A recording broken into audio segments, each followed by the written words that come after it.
Sebelumnya saya ingin mengucapkan terima kasih buat segala masukan dan juga nasihat serta kesempatan pada kali hari ini bisa berdiskusi dan juga bisa mencoba untuk mencari solusi terbaik dari semua masalah yang ada.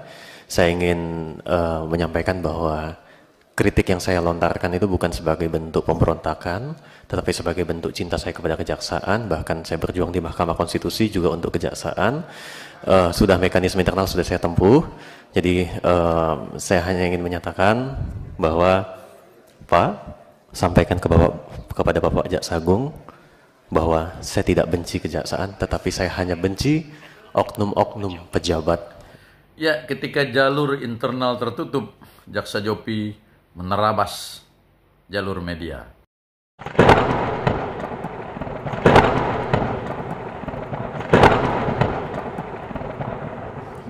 Kalau saya bisa menyebut, mungkin pengadu ya, bukan pengadu, Pak Jaksa Jopi. Ya. Kalau melihat, membaca sepintas kronologis dari permasalahan ini, sampai heboh se-Indonesia, Pak. Instagram pribadi saya maupun WhatsApp saya viral. Curhatan mungkin Pak Jopi ya. Dan itu diteruskan berkali-kali. Sehingga ini bagi saya koreksi bersama insan kejaksaan saya kira. Ya, hebat sekali Komisi 3 Pak, betul-betul ini aspiratif sekali Komisi 3 Pak. Kasus yang menurut saya sepele bisa kita rapat hari ini Pak. Nah ini luar biasa Pak Ketua. Tapi ini mencoreng citra kejaksaan Pak. Mestinya Anda saat ini dalam keadaan yang terjepit, sehingga Anda coba berupaya melakukan perlawanan-perlawanan, baik itu lewat media sosial dan sebagainya, ya, mestinya pada saat ini sampai masih terjepit, Anda harus mencari lagi hal-hal cara. Nah, hal cara ini saya menyarankan, saya tidak perlu lagi mengulas siapa yang benar, siapa yang salah, siapa yang melakukan apapun gitu ya. Anda lakukanlah cara-cara untuk meminta maaf dengan cara apapun. Semua dengar, Pak Jopi dengar. Intinya ini bukan persoalan remeh atau enggak remeh. Ini sudah viral kemana-mana persoalan ini. Kita masing-masing anggota Komisi 3 sudah mendapatkan WA itu mungkin puluhan ratusan dari orang yang meminta perhatian terhadap kasus ini. Kalau enggak kita ekspos di sini, ya enggak akan ketemu benang merahnya. Ya, jadi intinya kami hanya menunjukkan kepedulian kami kepada mitra kami, ya, institusi Adiaksa, ya, jangan sampai namanya tercoreng. Rapat dengar pendapat Komisi 3 Dewan Perwakilan Rakyat terkait upaya kriminalisasi dan perbuatan sewenang-wenang terhadap Jaksa Jovi Andre Beter, itu saya, yang dilakukan perbuatan sewenang-wenang tersebut adalah oleh ex Kepala Kejaksaan Negeri Tapanuli Selatan yang lama, yaitu Siti Kholijah Harahap. Di dalam pemaparan kali ini itu ada 3 hal yang ingin saya sampaikan. Next, yaitu berkaitan dengan upaya yang pertama, upaya kriminalisasi terhadap saya. Yang kedua adalah perbuatan sewenang-wenang Siti Kholijah Harahap sewaktu menjabat sebagai Kepala Kejaksaan Negeri Tapanuli Selatan. Dan yang ketiga adalah upaya dari Siti Kholijah Harahap supaya saya dipecat dari Kejaksaan Republik Indonesia. Yang pertama berkaitan dengan upaya kriminalisasi. Next, saya akan jelaskan. Next. Jadi gini, betapa jahatnya Kejaksaan Republik Indonesia memframing dalam setiap publikasi dan juga penyusunan surat dakwaan bahwa saya itu telah menuduh Nela Marcela menggunakan mobil dinas Kajari Tapanuli Selatan untuk berhubungan badan. Padahal sebenarnya saya tidak pernah melakukan hal itu. Saya hanya melakukan yang pertama, mengkritik saudari Nela Marcela yang memang terbukti suka pamer foto atau flexing menggunakan mobil dinas Pajero Sport Kajari Tapsel, supaya berhenti melakukan hal itu. Karena statusnya harus kita ketahui bahwa bukan jaksa melainkan pengawal tahanan dan juga bukan seorang ajudan di dalam SK. Karena di dalam peraturan urusan dalam kejaksaan yang dapat mengangkat seorang ajudan adalah jaksa agung, wakil jaksa agung, pejabat eselon 1 dan kajati.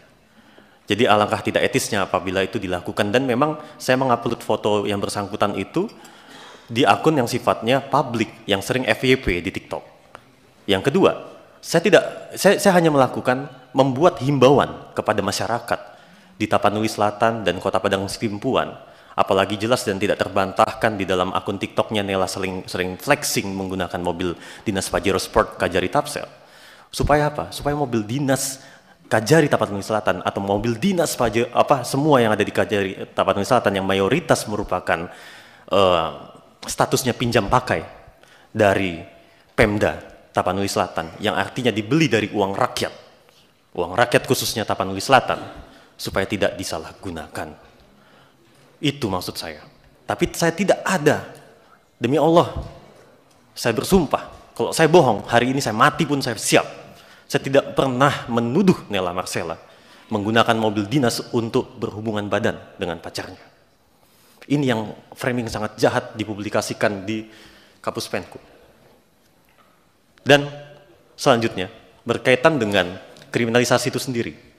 Selalu di dalam publikasi Kapus Penkum menyatakan bahwa ini urusan pribadi antara saya dengan Nela Marcela. Tetapi kenapa? Sejak tahapan penyelidikan hingga proses persidangan berjalan, sangat banyak intervensi yang terjadi.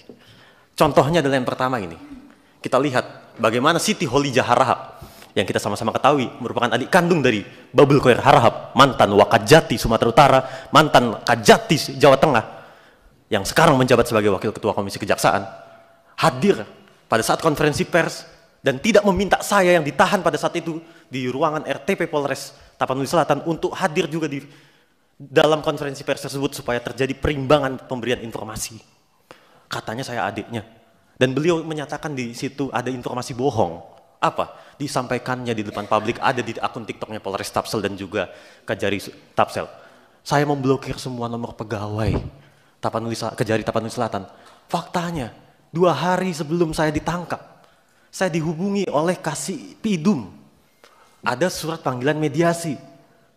Tapi lucunya, kenapa SPDP, surat panggilan penyidikan, tidak diberikan kepada saya, padahal di putusan Mahkamah Konstitusi tahun 2015 atau 2014 menyatakan bahwa terlapor itu berhak untuk menerima SPDP.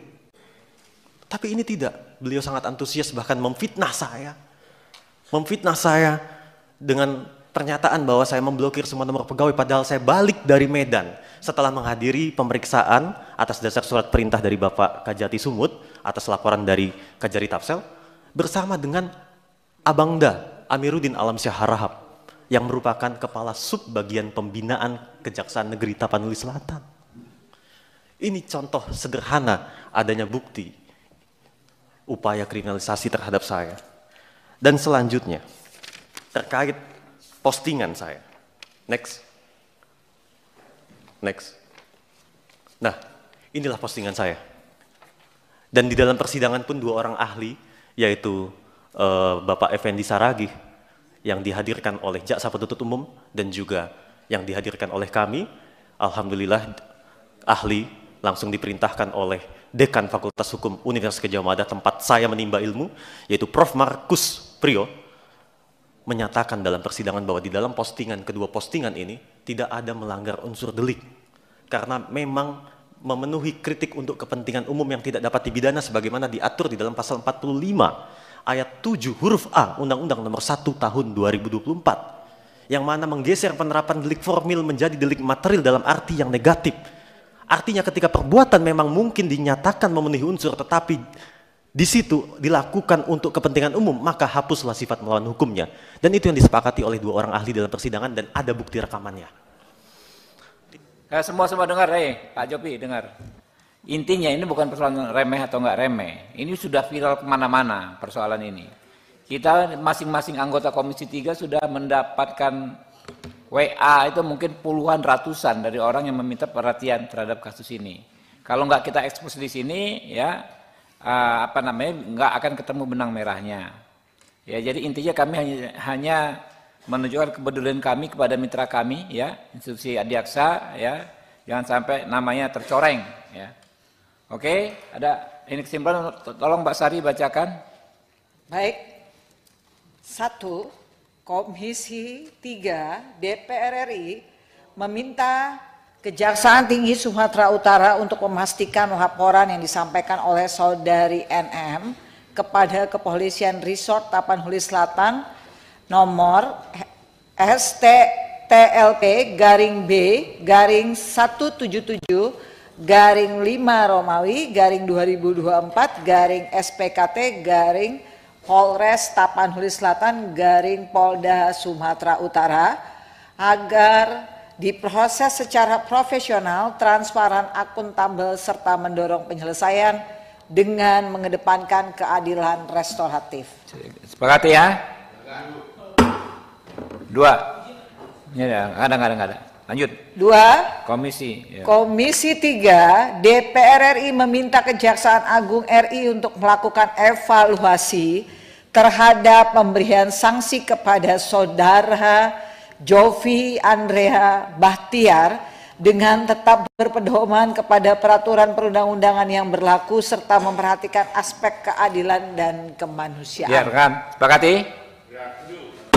Ya. 3. Komisi 3 DPR RI meminta kepada Jaksa Agung Muda bidang pengawasan untuk menerima dan memproses segala bentuk laporan yang disampaikan oleh seluruh jajaran Korps Adiaksa dengan transparan, adil dan profesional sesuai dengan ketentuan yang berlaku. Ya. Ya, Jaksa Jopi ini beruntung ya, luar biasa karena bisa hadir dalam acara RDP dengan anggota legislator DPR RI. Itu artinya anggota DPR kita ini menaruh perhatian serius terhadap kasus ini. Satu saja jaksa seperti Bung Jovi ini sudah bisa menggegerkan ya atau mengguncang kejaksaan kita dalam rangka mencari keadilan ya. Nah, bagaimana kalau 9 atau 10? Pasti lebih seru. Selamat kepada Bung Jovi.